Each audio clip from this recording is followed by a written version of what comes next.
Eu nunca imaginei que seria o tipo de homem a acabar numa situação como essa, mas lá estava eu, sentado na beirada da cama, olhando para o telefone na minha mão, tentando entender o que acabará de ver.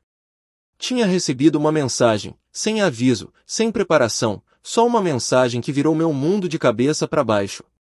A mensagem dizia: você deveria saber o que sua esposa está fazendo quando você não está por perto. E, anexada a essa mensagem, tinha uma foto da minha esposa sorrindo, rindo, se inclinando muito perto de um homem que eu não reconhecia. Era um homem, meu suposto amigo, Daniel. Na foto, eles estavam em um restaurante, sentados numa cabine, e a mão dela estava apoiada na coxa dele. Meu estômago revirou. Eu queria acreditar que era algo inocente, talvez um mal-entendido, mas tinha algo no jeito que ela olhou para ele naquela foto, algo íntimo e confortável. Eu não respondi ao texto na hora. Fiquei sentado ali, rolando o celular, procurando por pistas, mas nem sabia o que estava procurando. De repente, tudo começou a fazer sentido, as saídas à noite com as amigas, o interesse repentino por isso e como ela estava distante, fisicamente e emocionalmente. Todas as desculpas, todas as coisas inexplicáveis. Comecei a lembrar de tudo isso na minha cabeça, como se fossem peças de um quebra-cabeça se encaixando. Tentei manter a calma, mas minhas mãos estavam tremendo. Eu me senti um idiota. Completamente surpreso, eu precisava de respostas, e precisava delas agora. Então, esperei ela chegar em casa. Quando ela entrou pela porta mais tarde naquela noite, sorrindo e agindo como se nada estivesse errado, eu senti que ia explodir. Eu não rodei a questão, levantei meu telefone, mostrei a ela a mensagem e a foto, e pedi que ela explicasse. Por um momento, ela só olhou para a tela e, então, olhou para mim. O rosto dela mudou de choque para raiva quase que instantaneamente. Você vai realmente acreditar nesse lixo? Ela disse. Você é paranoico, paranoico. Eu queria gritar, mas ao invés disso, eu a pressionei para dizer a verdade. Eu falei sobre como as peças não se encaixavam, como eu estava sentindo que algo estava errado há semanas, mas ela não se movia. Ela então redobrou a aposta, me chamando de inseguro e controlador, fez parecer que eu era o problema, como se eu estivesse imaginando coisas. E talvez, por um segundo, eu comecei a duvidar de mim mesmo. Talvez eu estivesse exagerando, talvez eu estivesse deixando minhas emoções tomarem conta de mim, mas então eu me lembrei do olhar dela naquela foto. O olhar que ela não me dava há meses. Eu exigi ver o telefone dela. Foi quando o comportamento dela mudou completamente. Ela pegou o telefone com uma força, como se a vida dela dependesse disso. Você não confia em mim, ela gritou. É por isso que nosso casamento está acabando. Eu não conseguia acreditar no que estava ouvindo. Ela estava virando tudo contra mim, agindo como se eu fosse o único a destruir nosso relacionamento. Foi quando percebi, ela nem estava mais tentando negar. Ela estava apenas desviando, tentando me fazer de vilão para encobrir o que ela tinha feito. Eu queria continuar insistindo, queria fazê-la admitir, mas algo dentro de mim quebrou. Eu não conseguia mais olhar para ela. Peguei minhas chaves e saí, deixando ela gritando atrás de mim enquanto eu batia a porta. Eu precisava de ar, precisava de espaço para pensar, mas acima de tudo, eu precisava descobrir o que diabos eu faria a seguir, porque no fundo, eu já sabia que aquilo não tinha acabado. Eu não dormi naquela noite. Não consegui. Minha mente estava correndo, repetindo cada conversa, cada momento que de repente parecia uma mentira. Pensei em ir embora, fazer as malas e nunca olhar para trás, mas algo dentro de mim não me deixava ir. Ainda não. Eu precisava de um encerramento, de respostas, algo mais do que desculpas vazias. Na manhã seguinte, ela agiu como se nada tivesse acontecido. Ela entrou na cozinha, fez café e até tentou conversar comigo sobre os planos para o fim de semana, como se a noite anterior tivesse sido um pesadelo. Eu não entrei no jogo, mal falei uma palavra, e ela podia sentir a tensão. Estava forte, mas ela ainda tentou superar isso, fingindo que estava tudo bem. Então, ela trouxe o assunto à tona. Aparentemente, uma de nossas amigas em comum, a Lisa, estava organizando uma pequena reunião naquele sábado. Minha esposa mencionou isso de forma casual, agindo como se fosse apenas mais um evento social para o qual deveríamos ir. Mas eu vi de forma diferente. Eu vi isso como uma oportunidade. Daniel ia estar lá. Ela disse isso quase rápido demais, observando minha reação. Senti meu maxilar apertar, mas não deixei ela ver o quanto aquilo me afetou. Em vez disso, apenas balancei a cabeça e concordei em ir. Se ela pensava que eu ia ficar sentado e deixar ela esfregar o caso dela na minha cara, ela estava completamente errada. Quando chegou o sábado, eu senti como se estivesse entrando em território inimigo. Já podia sentir os olhos em mim no momento em que passamos pela porta. A sala estava cheia de conversas e risos, mas tudo parecia falso, como se todo mundo ali soubesse de algo que eu não sabia. E talvez soubessem. Minha esposa não perdeu tempo fazendo as rondas, sorrindo e conversando como a anfitriã perfeita. Mas aí eu vi o Daniel, parado perto do bar, com uma bebida na mão, parecendo tão presunçoso quanto eu imaginava. Ele me viu também, e, em vez de desviar o olhar ou fingir que não me notou, ele sorriu, como se já tivesse vencido. Eu queria bater nele ali mesmo, mas sabia que não era o momento. Então, esperei, observei, e comecei a perceber a maneira como as pessoas olhavam para mim, com simpatia e sem jeito, como se soubessem o que tinha acontecido, mas não quisessem se envolver. As coisas pioraram quando minha esposa finalmente foi até ele.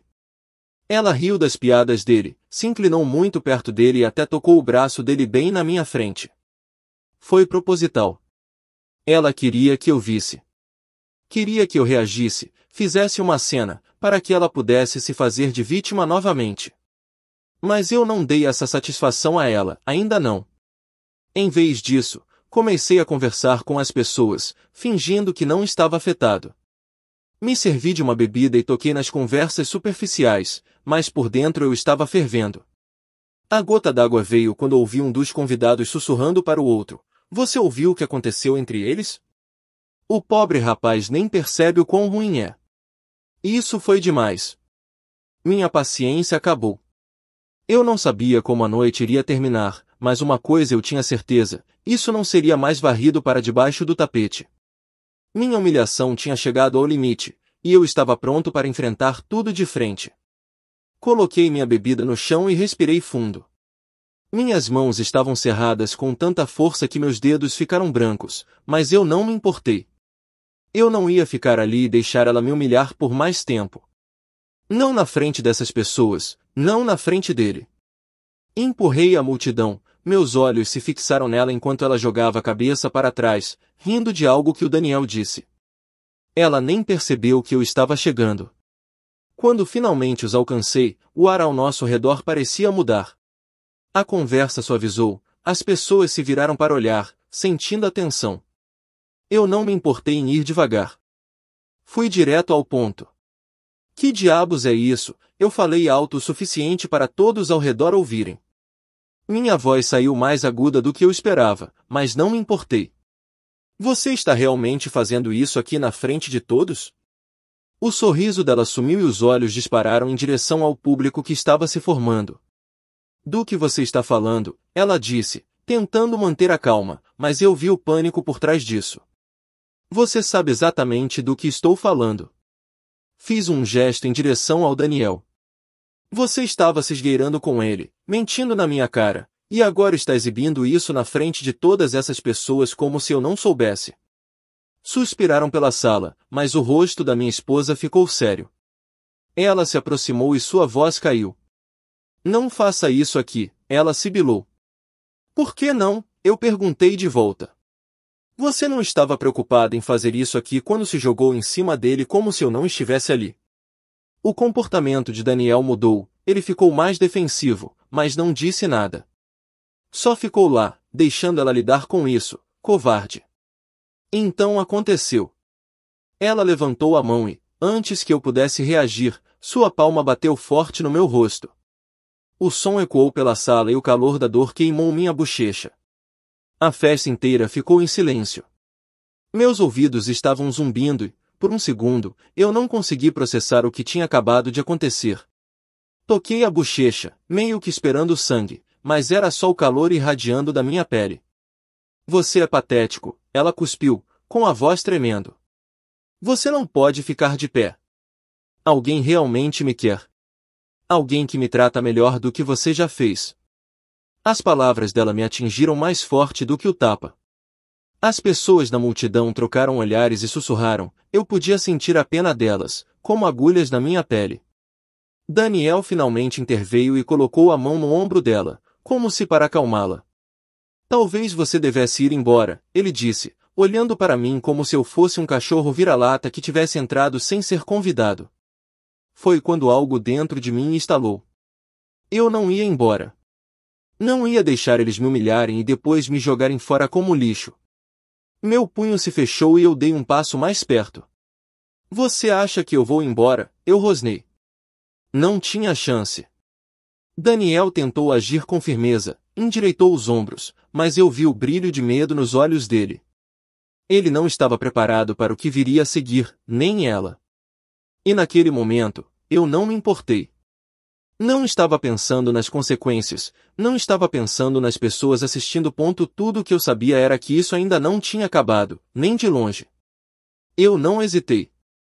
Meu sangue estava fervendo, e toda a humilhação, as mentiras e o tapa que ainda queimava na minha bochecha só me alimentaram, como gasolina jogada no fogo.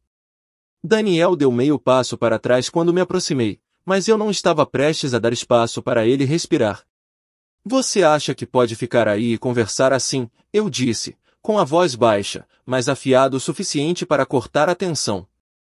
Depois de sair escondido com minha esposa, depois de me fazer parecer um idiota, ele tentou manter a calma, mas eu vi ele engolir em seco. Olha, cara, eu entendo que você está chateado, mas esse não é o lugar para isso. Eu quase ri. Não é o lugar? Você não teve problema nenhum em fazer o lugar quando decidiu se exibir com ela bem na minha frente. Eu apontei o dedo para minha esposa, que ficou congelada, com os braços cruzados firmemente sobre o peito, mas eu não tirei meus olhos dele. Meu foco estava nele. Afaste-se, Daniel disse, sua voz mais firme agora. Ele endireitou os ombros, achando que isso iria me intimidar, mas teve o efeito oposto. Eu me aproximei mais, a multidão se mexeu. Alguns recuaram, enquanto outros se inclinaram, ansiosos para ver até onde isso ia. Foi quando ele me empurrou. Não foi o suficiente para me fazer dar um passo para trás, mas foi a desculpa que eu precisava. Meu punho acertou seu queixo antes mesmo de ele ter tempo de reagir. O estalo do impacto ecoou pela sala, e ele cambaleou para trás, quase derrubando a mesa atrás dele. Ele gritou, mas eu não consegui entender nada. Tudo ficou embaçado, como se o mundo inteiro tivesse ficado em silêncio, exceto pelo som das batidas do meu coração. Daniel se endireitou, limpou o sangue do lábio e então se lançou contra mim. Nós caímos no sofá, quebrando copos e garrafas quando fomos para o chão. Ele deu um soco selvagem, que mal me acertou no ombro, mas eu o agarrei pelo colarinho e cravei meu punho nas costelas dele. Uma vez, 2 vezes, 3 vezes, até ele ficar sem fôlego. Sai de cima de mim! Eu ouvi minha esposa gritar, mas eu não parei até que ele me empurrou com força o suficiente para me fazer levantar rapidamente. O rosto dele estava vermelho, o nariz sangrando, e os olhos arregalados de pânico. Ele balançou novamente, mas dessa vez eu agarrei o braço dele e torci para trás, antes de jogá-lo de cara na mesa de centro. O vidro quebrou e ele soltou um grito de dor quando caiu no chão, segurando o rosto, com sangue manchando sua boca e queixo. Eu vi um de seus dentes caído entre os cacos de vidro. Fiquei de pé sobre ele, respirando com dificuldade, meus nós dos dedos doendo. A sala estava morta de silêncio de novo, só se ouvindo os gemidos do Daniel. Minha esposa correu até ele, se agachou e começou a chorar enquanto tocava o rosto dele, todo ensanguentado.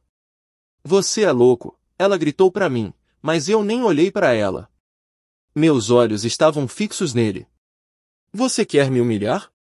Você quer me tratar como se eu não fosse nada? Eu disse, com a voz trêmula de raiva. É isso que você ganha. Ele não respondeu, não conseguiu. E pela primeira vez naquela noite, eu senti que estava com o controle de novo.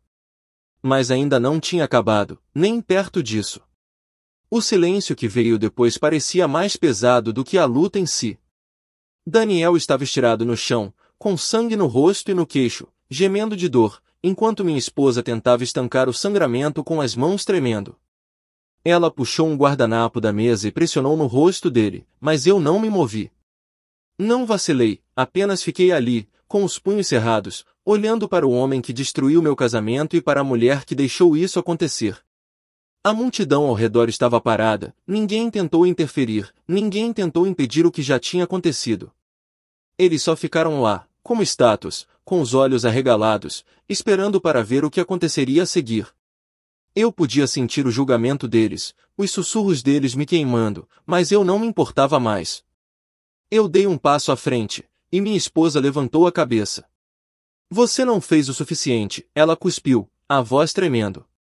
Olha para ele, olha o que você fez. Eu nem pisquei. O que eu fiz? Você tá brincando comigo agora, minha voz cortou a tensão como uma faca. Você me humilhou, me deu um tapa na frente de todos, na frente dele, me traiu e agora quer agir como se eu fosse o monstro aqui. Ela abriu a boca para responder, mas eu não deixei. Não, você não consegue falar para sair dessa. Não dessa vez. Eu apontei para Daniel, que ainda estava gemendo no chão. A culpa é sua. Você trouxe isso para nossa vida, mentiu, traiu, e agora tá chorando por ele? Por esse lixo. Daniel tentou se sentar, tremendo de dor. Você é louco, cara, ele murmurou, com as palavras arrastadas pelos lábios inchados. Eu me lancei em direção a ele, e ele se encolheu, levantando as mãos como se defendendo. Mas eu parei bem na frente dele, quase sobre ele. Você acha que é a vítima aqui? Eu rosnei. Você acha que pode se esgueirar por aí com a esposa de outro homem e sair impune, como se nada tivesse acontecido? Como é a sensação agora? Ei, como é ser exposto? Eu falei, vendo medo nos olhos dele. Aquele olhar presunçoso que ele tinha antes sumiu, substituído por puro pânico. Eu me virei para minha esposa, que ainda estava ajoelhada ao lado dele, com lágrimas escorrendo pelo rosto. E você? Eu disse em voz baixa, mas firme.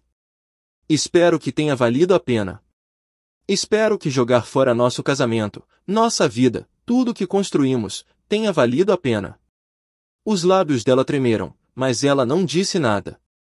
Ela só me olhou com os olhos arregalados, como se não acreditasse que tudo tinha desmoronado tão rápido.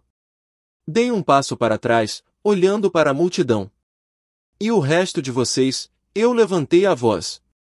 Eu sei que estão sussurrando sobre isso há semanas, talvez até mais. Me observando andar por aí como um idiota, enquanto riem nas minhas costas. Meus olhos caíram em alguns rostos conhecidos, amigos em quem eu confiava, mas que claramente sabiam a verdade e não disseram nada. Vocês são tão ruins quanto eles.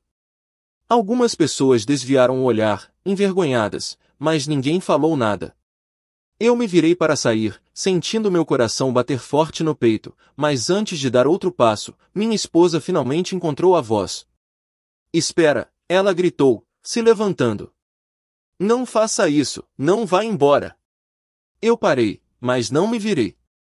Por favor, ela implorou, a voz falhando. Eu cometi um erro, o quê? Eu errei, mas podemos consertar isso. Podemos conversar sobre isso. Eu me virei tão rápido que ela se encolheu.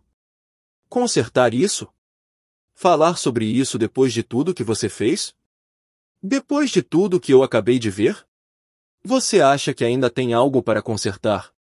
Ela deu um passo para trás, olhando para Daniel, que ainda estava gemendo no chão, e depois voltou a olhar para mim.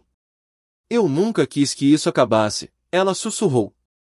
Tarde demais, eu disse friamente. Eu me virei e fui em direção à porta, empurrando a multidão atordoada. Eu não parei, não olhei para trás, não hesitei. Eu estava farto dela, farto das mentiras, farto de ser o idiota que todos pensavam que eu era. Mas quando saí e senti o ar frio da noite bater no meu rosto, eu soube de uma coisa com certeza, isso não era o fim, nem de longe. Saí da casa, mas a raiva não me deixou. Ela grudou na minha pele, queimando mais a cada passo que eu dava. Na garagem, O som de vozes abafadas e passos apressados me seguiram, mas eu não parei. Não até chegar ao meu carro, não até bater a porta e sentar lá, segurando o volante com tanta força que meus nós dos dedos ficaram brancos. Meu peito arfava e meu coração batia tão forte que parecia estar nos meus ouvidos. Mas ainda não tinha acabado, ainda não. Eu olhei para meu reflexo no espelho retrovisor. Meu rosto ainda estava vermelho, minhas bochechas ardendo do tapa dela, e minhas mãos estavam cobertas de sangue. O sangue dele. E a pior parte? Eu não me arrependo nem por um segundo ponto enquanto eu estava sentado ali. A realidade do que tinha acontecido começou a entrar na minha cabeça. Meu casamento, tudo o que eu pensava que tínhamos, tudo o que achava que estávamos construindo, estava destruído. Meu telefone vibrou no banco do passageiro. Olhei para a tela, o nome dela apareceu, Amanda. Deixei tocar por 1 minuto. Depois, tocou de novo. Outra ligação, depois uma mensagem, outra mensagem. Por favor, fale comigo, precisamos consertar isso, não jogue tudo fora assim. Eu bati meu punho contra o volante, fazendo a buzina tocar. Por uma fração de segundo, me perguntei, consertar? Jogar fora. Ela já tinha jogado fora no momento em que deixou ele entrar em nossas vidas, no momento em que decidiu que eu não era o suficiente. Eu fiquei ali, olhando para o telefone até a tela apagar. Então, tomei minha decisão. Girei a chave na ignição e dirigi. Eu não sabia para onde estava indo no começo, só queria estar longe da casa, longe dela, longe da bagunça que ela fez em nossas vidas. Mas, conforme a adrenalina foi diminuindo, uma clareza surgiu. Pela primeira vez, desde que vi aquela foto, eu não estava mais nublado pela raiva ou humilhação. Eu estava pensando com clareza e sabia exatamente o que precisava acontecer a seguir. Eu não ia deixar ela distorcer isso e se fazer de vítima. Não ia deixar ela voltar rastejando, implorando por perdão, só para fazer de novo na segunda vez que se entediasse.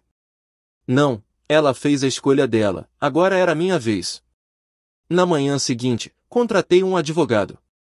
Não dei tempo para ela distorcer a história, não a deixei me manipular. Eu pedi o divórcio naquele mesmo dia e me certifiquei de que ela soubesse disso. Quando ela chegou em casa naquela noite, eu já estava arrumando minhas coisas. Ela estava parada na porta, com lágrimas no rosto, me implorando para parar, mas eu nem olhei para ela. Você não entende, chorar agora, eu disse, colocando outra camisa na mala. Você não pode bancar a vítima. Foi um erro, ela soluçou. Eu errei, mas podemos consertar isso. Eu finalmente me virei para encará-la. Não, não podemos, e com isso, fui embora. As semanas que se seguiram não foram fáceis. Mais mensagens, mais ligações, mais tentativas de me fazer sentir culpado ou reconsiderar, mas eu me mantive firme. Foquei em mim mesmo, em reconstruir os pedaços da minha vida que ela havia destruído. Toda vez que a dúvida começava a surgir, eu lembrava do tapa, de como ela olhou para ele bem na minha frente. Isso me lembrava porque eu estava fazendo isso.